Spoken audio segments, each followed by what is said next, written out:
الحمد لله وحده والصلاة والسلام على من لا نبي بعده. أعوذ بالله من الشيطان الرجيم. بسم الله الرحمن الرحيم. يا أيها النبي قل من في أيديكم من الأسرى إن يعلم الله في قلوبكم خيرا يؤتيكم خيرا مما أخذكم ويغفر لكم والله غفور رحيم. اللهم رب اشرح لي صدري ويسر لي أمري واحلل عقدة من لساني يفقهوا قولي. أعوذ بالله من الشيطان الرجيم. بسم الله الرحمن الرحيم. We're starting today the Battle of Uhud. The last Battle of Badr was mostly from the premise, from the position of the Sirah. It was a much more story, but now in this first session, I'm just going to give a background. And then in the second session is what the Quran says. So I very seldom quote the Quran during the Badr period, because it was not, most of the stuff is not in the Quran. I just mentioned sometime when it's referred to the Quran, but it was mostly about the Sirah, the history of the Prophet Muhammad sallallahu alaihi wasallam. But today I'm just going to give a background, and next week we're going to discuss what Allah subhanahu wa ta'ala say in the Quran about the Battle of Uhud. Uhud happened about a year after Badr. And just to give maybe there is a context, it is a context of it is a context for the Battle of Badr also. And that when Nabi Sallallahu Alaihi Wasallam became prophet, he was very consistent in his message. And that initially they could tell him, no, he's a madman. He don't know what he's talking about.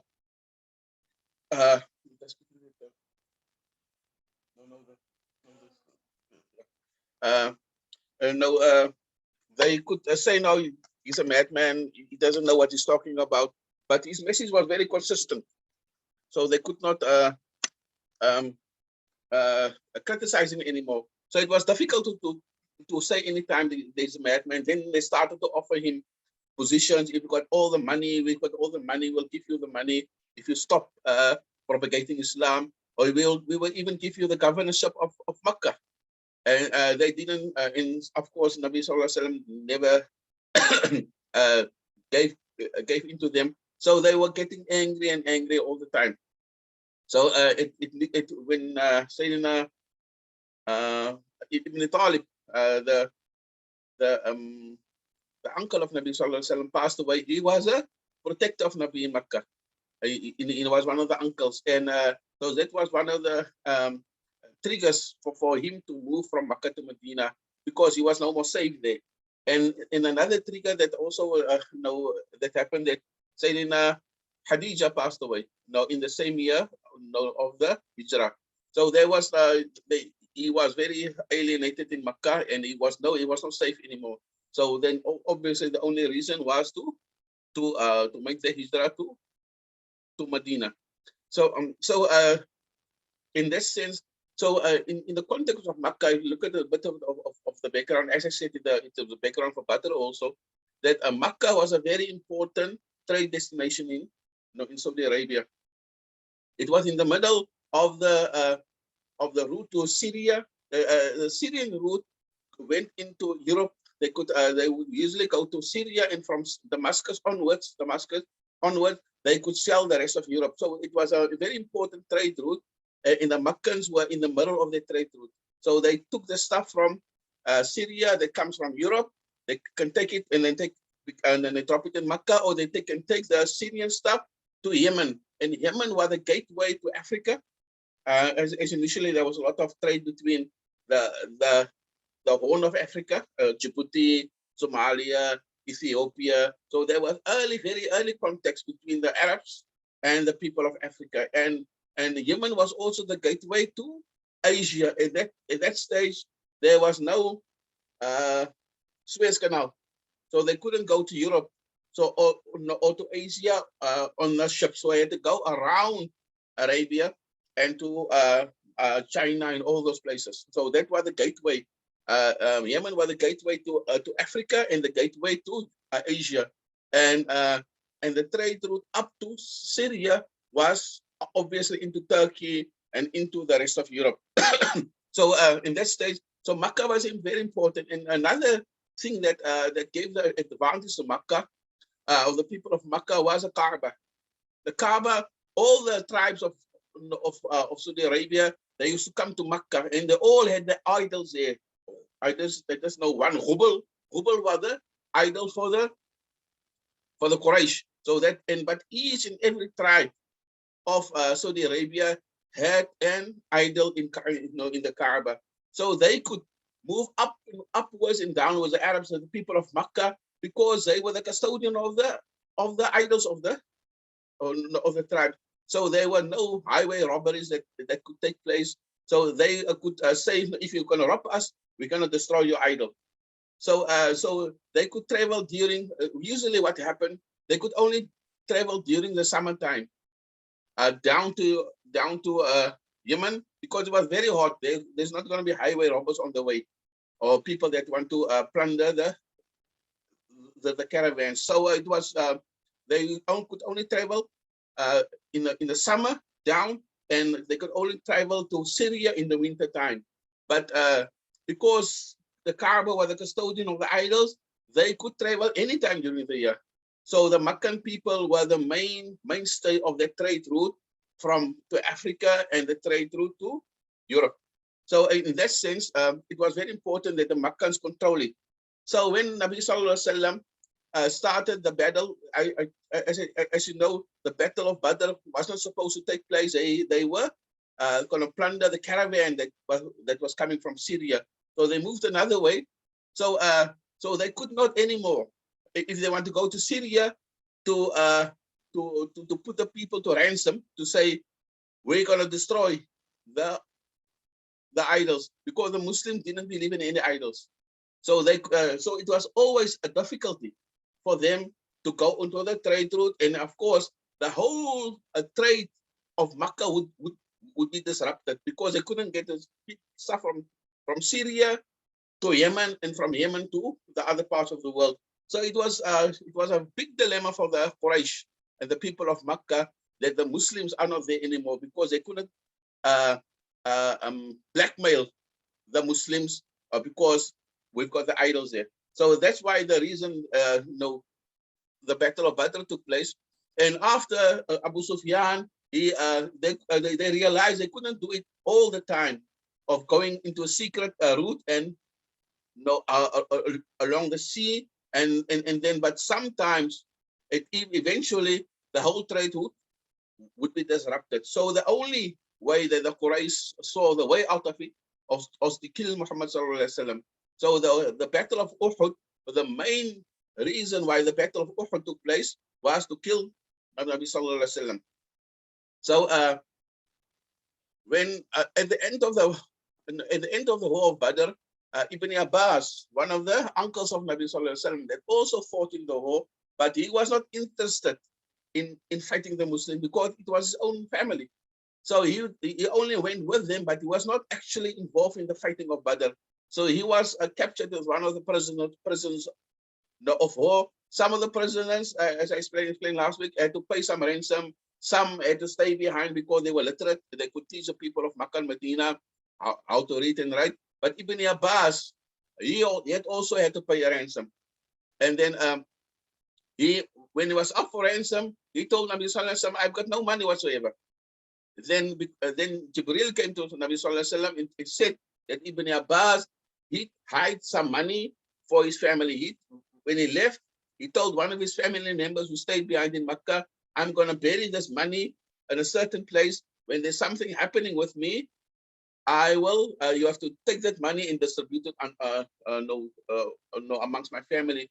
So Ibn Abbas realized that Nabi could only knew, as he said, that Jibril informed him that Ibn Abbas. So Ibn Abbas had to go and take the money, to fetch the money and pay his ransom.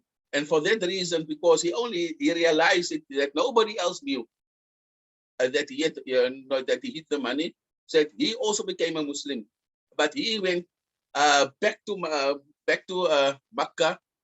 He also went back to Makkah, but nobody knew. They suspected him of becoming a Muslim, but they never knew that he became a Muslim. So when Abu Sufyan, when he went back to Makkah, when they arrived in Makkah, they were very angry, because most of the a nobleman of the Quraysh has passed away, Abu Jahl, Umayyah bin Khalaf, Uqba ibn Rabi'ah, all the main people of Makkah, of his companions, of the people that ruled Makkah, died in the war.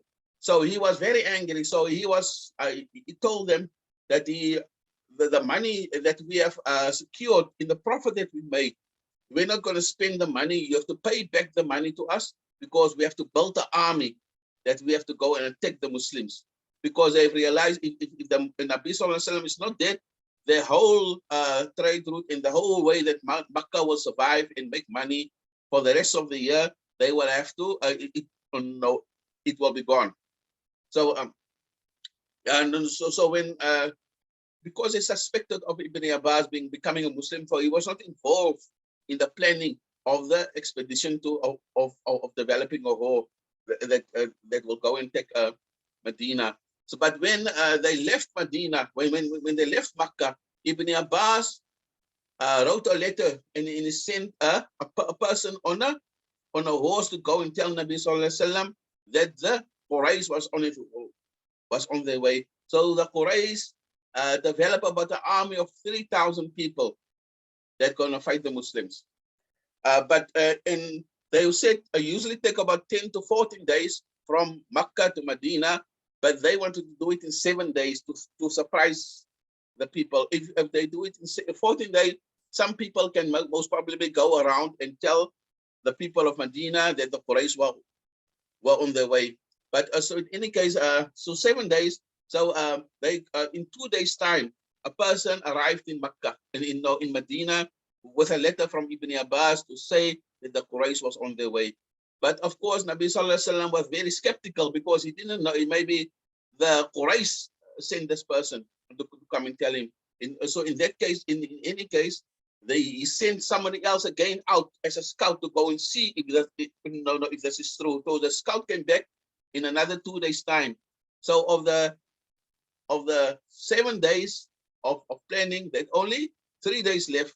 The Quraysh had 1 year to prepare, but the Nabi Sallallahu Alaihi Wasallam had only 3 days to prepare for the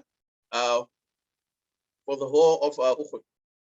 So in terms, then they just before Maghrib, it was for Jum'ah that they decided that they're going on to battle. So they called all the people of Makkah, or all the people of Medina, the leaders of Medina, because there was much more people nowadays.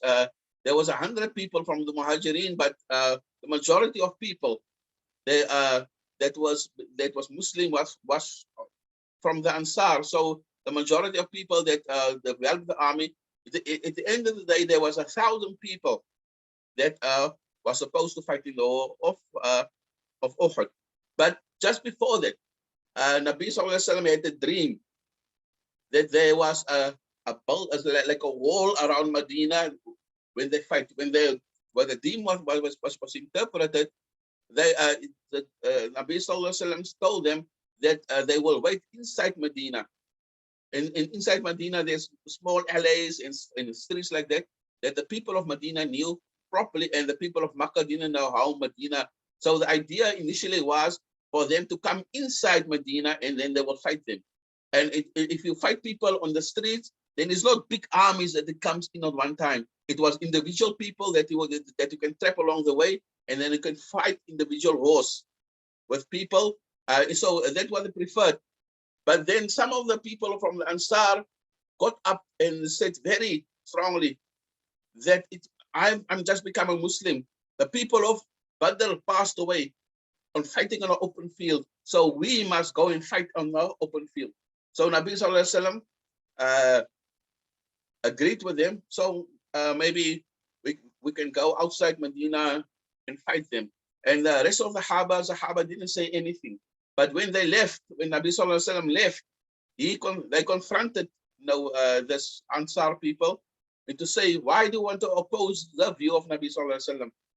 And then the people maybe realized that they were wrong. They went to Nabi Sallallahu Alaihi Wasallam and tell them, maybe we've decided to take our proposal back and we're going to stay inside Medina. But then Nabi Sallallahu Alaihi Wasallam said, when I've taken a decision and Allah subhanahu wa ta'ala didn't come and stop me from doing it, I have to go forward. Even if that maybe is a better option to stay inside Medina, when I've taken a decision, I have to go with it. So they decided to go to fight the battle in just outside Medina. I don't know, if you went to Medina. You went to Mount Uhud. Okay, so just before Mount Uhud, there's a smaller mountain, Jabal Ainain. It is not apparently no, it is not a mountain anymore. It's just maybe a big slope descent in front of Mecca. So the tactics of the Muslims was apparently Mount Uhud is no, it is like that. So there's like a valley inside it, and just before Mount Uhud, there is a mountain that people can go onto and watch it. So the tactics of the Muslims was to go to stay. The majority will stay inside the valley of Uhud, and the archers will stand on the on the on the on the mount of Jabal Ainain. That is the mountain of the two eyes. So there was two ways to get to Mount Uhud. The one was a very narrow place on the one side where the 30,000 army can go onto one side, and it will be easy for the Muslims to attack them and to disarm them. But they can also go into the valley from the other sides. So Nabi Sallallahu Alaihi Wasallam put 50 archers on top of that mountain for them to stop them coming from the one side. So when they fight, they could only come in from the one side where there's a small alley. So Nabi Sallallahu Alaihi Wasallam put the archers there and told them, you must not leave. Even if you win, you must still stay there. And even if you lose, you must still stay there. And even if anything happens, your role is to stay there until I call you back. So that was the whole idea. That was a strategy of the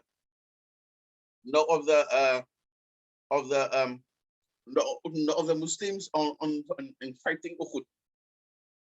So yeah, so that is a background sort of. The next step is to talk about the war, but there's a lot of things that happen in front of it. There's a very important person by the name of Ibn Judad that was, or you always used to fight with a red turban. So as in the Mubaraza, in the pre-fight that happened before Badr, where three of the Quraysh were killed by Sayyidina Hamza, Sayyidina Ali, and Abu Ubaidah. They killed. So in that time of the Battle of Uhud, there was also a pre-fight, a Mubaraza. And the person that was in this pre-fight is Abu Judad. He was a very angry man, also a very strong man. So he used to walk around. So Nabi Sallallahu Alaihi Wasallam said, he picked up his sword and tell the people who can give justice to the sword. And all of the Sahaba got up and said, and Ali said, I will give justice to the sword. Then Abu Judad asked, what is it to give justice to the sword? And then Nabi gave a long lecture, which I will go in next week again. But then Abu Judad was a Mubarak. He was person. He took the sword from him, and Nabi Sallallahu Alaihi Wasallam gave him the sword to go and fight the Mubarak. And he had a long way of stepping, like bragging. So when you used to stop, when you used to walk, then Nabi Sallallahu Alaihi Wasallam said afterwards, when you walk, you must walk very with humility. You will never have to walk like you're bragging. The only time when you can walk with a knife or anything is when you're going to war to show the people that you are in charge. You are with all the confidence. You can walk around the battlefield if you are bragging and stuff like that. So that is just a background, to say that war will be fought before will be fought, because the Quraysh, for their survival, it's important that they win Uhud, and win it a very good also, because if the Muslims are still alive, that's the reason for Badr.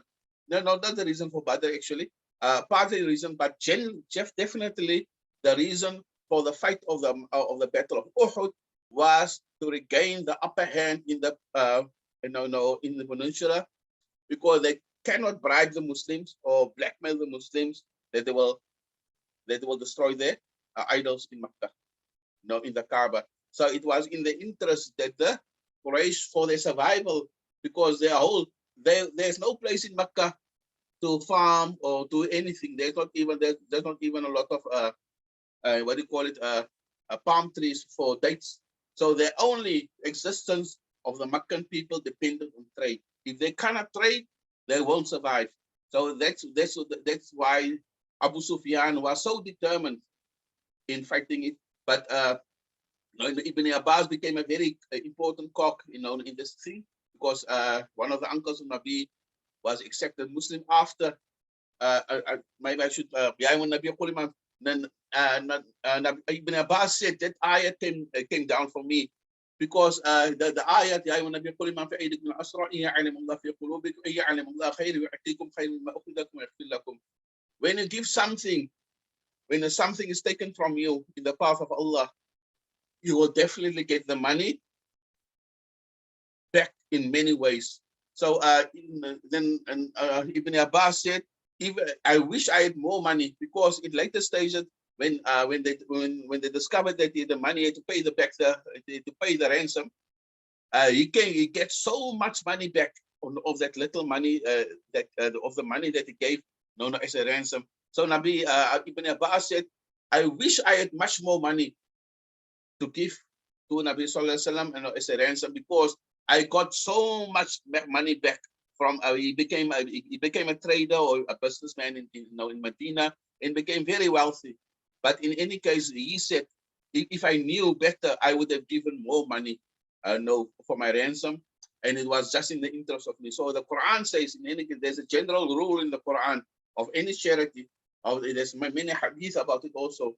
If you give in charity, your money will never decrease. And in this ayat in the Quran, when Ibn Abbas actually told all the people, that ayat of the Quran came down for me, because I was responsible for giving money, and my money increases plentiful, after I paid my ransom. So that's in a nutshell, as a summary to say. But in the next time we meet, we're gonna give a lecture. It was the Quran generally says about the, but in any case, the Muslim part of it, they lost it, because the only order that they were given to stay at the place. When they left that place of Jabal Ainain, the Quraysh came back and attacked the Muslims again, because they didn't follow the rule of Nabi Sallallahu Alaihi Wasallam. So I'm going to stop there and start next week again. Walhamdulillah Rabbil Alameen. Allah knows best.